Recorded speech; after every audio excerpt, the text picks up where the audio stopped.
So my mom, her name is Rebecca, and when she was in her mid-40s and I was in my teens, she started experiencing what we learned years later was early onset Alzheimer's disease.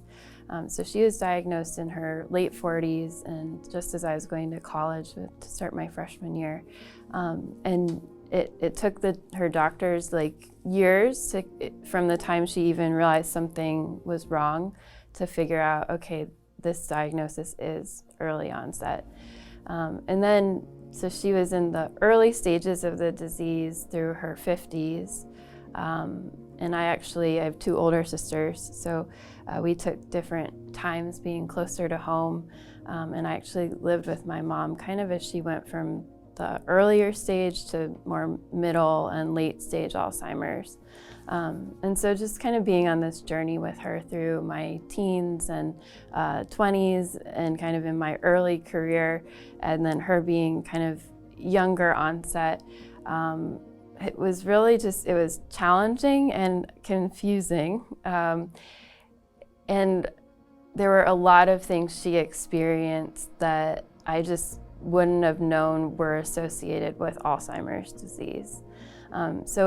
When I think about her early stages of experiencing what was later diagnosed as Alzheimer's, I remember she would kind of say that she was crazy and joke a lot when she would maybe like mix up my name and my sister's name or our names with the dogs' names. And she just looking back, there were all these moments where she was like compensating to kind of make a joke out of something that was just a little bit off.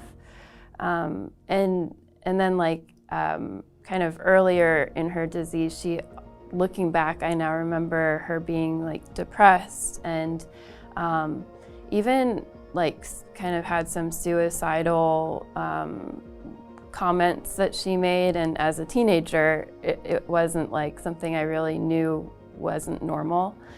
So kind of in that early stage, I think about how much we reflect back at my family and think, oh man, we didn't realize it then, but there were just these kind of smaller signs that something wasn't right. And then I think that there was just when I moved home to be with her as her symptoms were progressing and she was maybe more going into what we would think more traditionally of like losing her memory, not recognizing like who we were as her family. There were still just so many nuances that like you couldn't read about online or you didn't see in the movies or, in what we think of as Alzheimer's, where she would, say like she wanted to go home, but she would almost be like living out an age that was maybe decades earlier. And it was like she was trying to place herself in time and she was trying to figure out who I was or the people around her were. And there were just so many nuances to like how to, I guess, understand what she was experiencing and like what she needed from us to feel safe or feel grounded, I guess, in what was real.